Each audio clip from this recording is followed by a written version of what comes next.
Type 6 comparison इन logical questions, ये भी एक बड़ा मजे का जो है ना वो टाइप ऑफ क्वेश्चंस है। Asim and Ali company bought bonds on 2 lakh 5 years ago. आज से 5 साल पहले आसिम एंड कंपनी ने एक बॉन्ड परचेज किया था। अब बॉन्ड्स क्या होते हैं, देखें जब आप किसी बंदे से लोन लेते हैं तो उसे तो हम लोन कहते हैं, लेकिन जब कोई कंपनी किसी बंदे से लोन लेती है ना तो उसे लोन नहीं कहते, उसे बॉन्ड इशू करना कहते हैं। ठीक है जी। कंपनी ने 3 लाख रुपए रिसीव किए मेजोरिटी लेवल पे, मेजोरिटी डेट पे। ठीक है जी, यानी कि 2 लाख रुपए जो हैं वो इन्वेस्ट किए और 5 साल के बाद आपको 3 लाख रुपए मिले। Interest rate was 8%। Interest rate जो था वो 8% था। Whether the company is in profit और नॉट। अच्छा, यहां पे ये समझना जरूरी है कि ये क्वेश्चन में हो क्या रहा है। जब आपको ये पता चलेगा ना कि इस क्वेश्चन में क्या हो रहा है तो फिर आप इस क्वेश्चन को जो है ना वो सॉल्व कर पाएंगे इजीली। अच्छा, ये क्वेश्चन भी बड़ा मजे का क्वेश्चन है। Asim and Ali company bot a bond for rupees 2 lakh 5 साल पहले। The company received rupees 300,000 now at maturity level. Interest rate is 8%। Whether the company is in profit.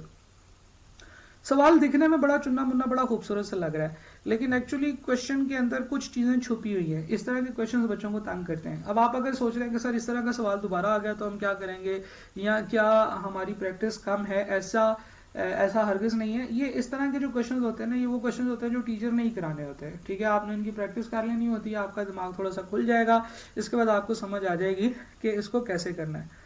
ठीक है जी। अच्छा, सवाल में देखिए एक चीज होती है जिसके बारे में हम लोग कहते हैं बॉन्ड। देखिए एक कम मिस्टर ए है और मिस्टर बी है, ये एक दूसरे से लोन लेंगे तो हम उसे कहते हैं कि इसने लोन लिया है। लेकिन अगर एक कंपनी है, जैसे फॉर एग्जांपल इस वक्त कौन सी कंपनी जो है ना वो बहुत ज़्यादा मशहूर चल रही है, हम लोग बात करते हैं जी कि यूरो स्टोर एक कंपनी है। यूरो स्टोर जब किसी बंदे से लोन लेगी तो उसे हम लोन नहीं कहेंगे, हम कहेंगे कि यूरो स्टोर एक कागज के ऊपर साइन करेगी। वो कहेगी कि मैं मिस्टर आतिफ से पैसे ले रही हूं और मैं इस बंदे से ये वादा करती हूं, ये कंपनी वादा करेगी कि जनाब मैंने इस बंदे के जो है ना वो 2 लाख रुपए देने। अब मिस्टर आतिफ को 2 लाख रुपए देने का क्या फायदा होगा? फायदा तो तब होगा ना कि जब वो उसे 2 लाख ले और वापस उसको कुछ ज्यादा पैसे मिले। तो इस सिचुएशन में आसिम एंड अली कंपनी ने एक और कंपनी का बॉन्ड परचेज किया है और उस बॉन्ड को परचेज करने के लिए उन्होंने दिए 2 लाख रुपए, और जब उसको 5 साल के बाद पैसे वापस मिलेंगे तो उसको 3 लाख रुपए वापस मिलेंगे।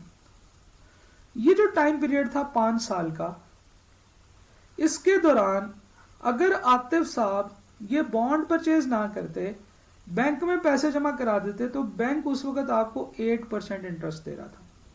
ठीक है, ये जो 8% इंटरेस्ट है ना, ये इस बॉन्ड का इंटरेस्ट नहीं है। Interest rate is 8% whether the company is in profit और नॉट।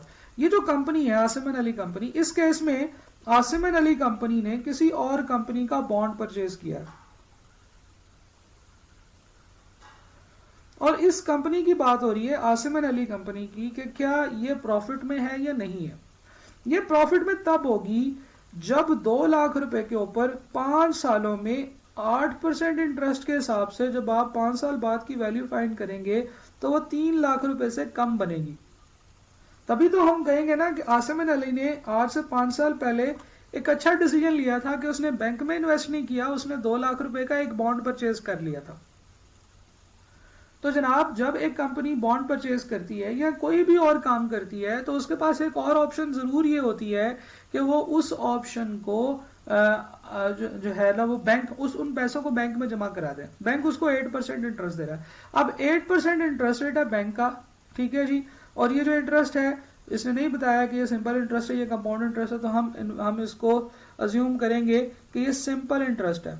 बैंक जो है वो आपको 8% के हिसाब से 2 सालों का सिंपल इंटरेस्ट दे रहा है, तो I is equal to PRT।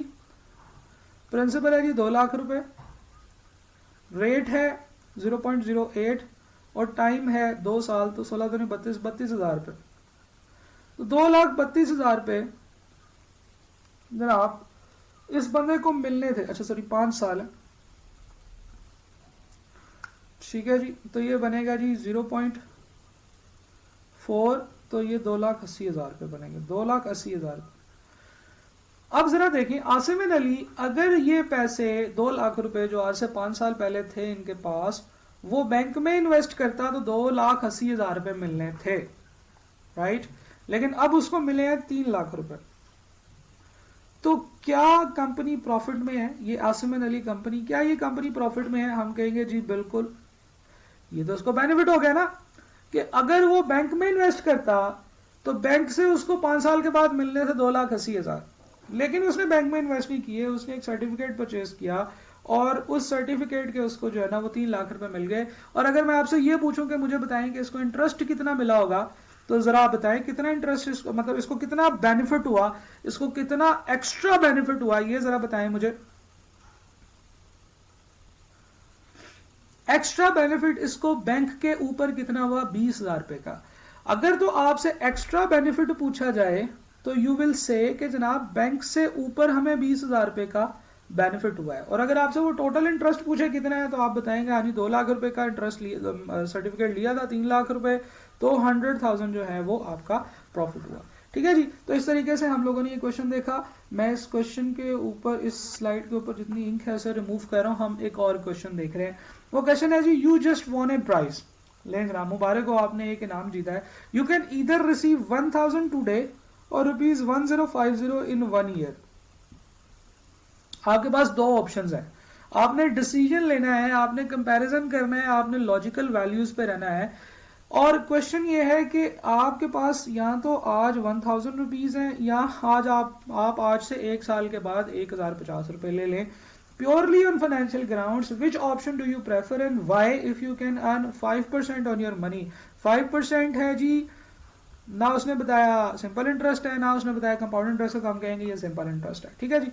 अच्छा, 1,000 रुपये आप आज ले लें या 1,050 रुपये आज आप आज से 1 साल के बाद ले लें, इन दोनों अमाउंट्स का कंपैरिजन अगर आपने करना है तो फिर आपको उनको लाइकवाइज कंपैरिजन करना पड़ेगा। देखें ये जो है ना वो एक बड़ा ही इंपॉर्टेंट कंपैरिजन का रूल है कि जब आप 2 डिफरेंट चीजों के दरमियान में कंपैरिजन करेंगे तो आपने उन दोनों को सेम पैमाने के ऊपर जो है ना वो चेक करना है। ठीक है जी, आपने उनको सेम पैमाने के ऊपर चेक करना है। अच्छा, आपके पास एक अमाउंट है 1,000 रुपये और एक है 1,050। अगर आप ये कह रहे हैं कि 1,000 रुपया तो 1,000 रुपये का एक नोट मिलेगा, जबकि अगर हम 1,050 लेंगे तो 1,000 रुपये का नोट भी मिलेगा, 50 रुपये का एक और नोट मिलेगा, तो इसका मतलब है कि 1,050 ले लेना चाहिए। लेकिन उनमें एक चीज को आप मिस कर रहे हैं, which is called time value of money.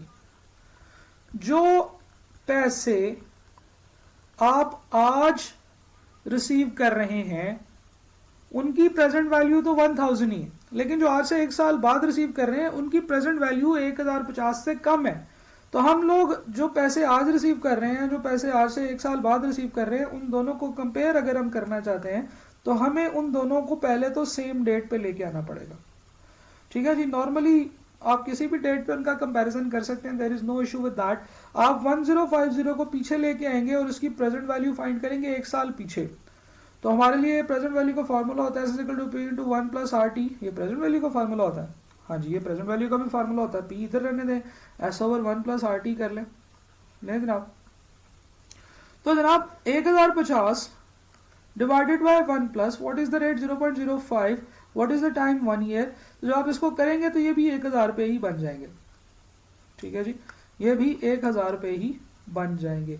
इसका मतलब ये है कि अगर हम 1,000 रुपये अभी ले लें या आज से 1 साल के बाद 1,000 रुपये ले लें तो उसकी भी प्रेजेंट वैल्यू 1,000 रुपये बनेगी, तो दोनों में कोई फर्क नहीं है। ठीक है जी। तो हम लोग ये कहेंगे कि हमारे पास इन दोनों में से कोई भी ऑप्शन ज्यादा बेनिफिशियल नहीं है। हम ये नहीं कहेंगे कोई भी ऑप्शन बेनिफिशियल नहीं है, हम ये कहेंगे कि इन दोनों ऑप्शंस का जो बेनिफिट है वो बिल्कुल सेम है। क्योंकि आज 1,000 रुपये ले लें या आज से 1 साल के बाद 1,050 रुपये ले लें, इन दोनों का बेनिफिट सेम है। उन दोनों की प्रेजेंट वैल्यू सेम है, क्योंकि जब भी हम दो डिफरेंट कैश फ्लोज का आपस में कंपैरिजन करेंगे, हम उनकी प्रेजेंट वैल्यू फाइंड आउट करेंगे, तो इनकी जो प्रेजेंट वैल्यू है वो सेम है, तो इन दोनों में से कोई भी ऑप्शन हमारे लिए सेम बेनिफिट लेके आएगी। मैंने देखा कुछ बच्चे कहते हैं नहीं सर ये दोनों ही छोड़ दें, क्यों, क्योंकि जो है ना वो इन दोनों में से किसी की प्रेजेंट वैल्यू ज्यादा नहीं है। ठीक है, तो जब हम लोग दो ऑप्शंस को आपस में कंपेयर करेंगे तो फिर हमने उनकी प्रेजेंट वैल्यू को आपस में कंपेयर करना है। तो रूल ये होगा कि जिसकी प्रेजेंट वैल्यू ज्यादा होगी हम उसे चूज करेंगे, लेकिन अगर दोनों की प्रेजेंट वैल्यू सेम होगी तो हम ये नहीं कहेंगे कि इन दोनों में से कोई भी चीज नहीं लेनी चाहिए। मैं उसे कहूंगा कि यार पता नहीं है, मुझे नहीं पता, तुम रहने दो, तुम अपना प्राइस अपने पास रखो। ठीक है। अच्छा, एक बच्चे ने सवाल पूछा है जी कि इंटरेस्ट इफेक्टिव रेट इसमें अप्लाई करेंगे? नहीं, हम इफेक्टिव रेट से नहीं अप्लाई करेंगे। इफेक्टिव रेट आप तब अप्लाई करेंगे जब आप दो इंटरेस्ट रेट्स को आपस में कंपेयर कर रहे होते हैं। ये तो आप दो कैश फ्लोज को आपस में कंपेयर कर रहे हैं कि 1000 ले लें या 1050 ले लें, तो आप इस तरीके से कर सकते हैं। ठीक है जी। अच्छा, एक बच्चे ने कहा जी कि ऑप्शन बी क्यों नहीं होगी?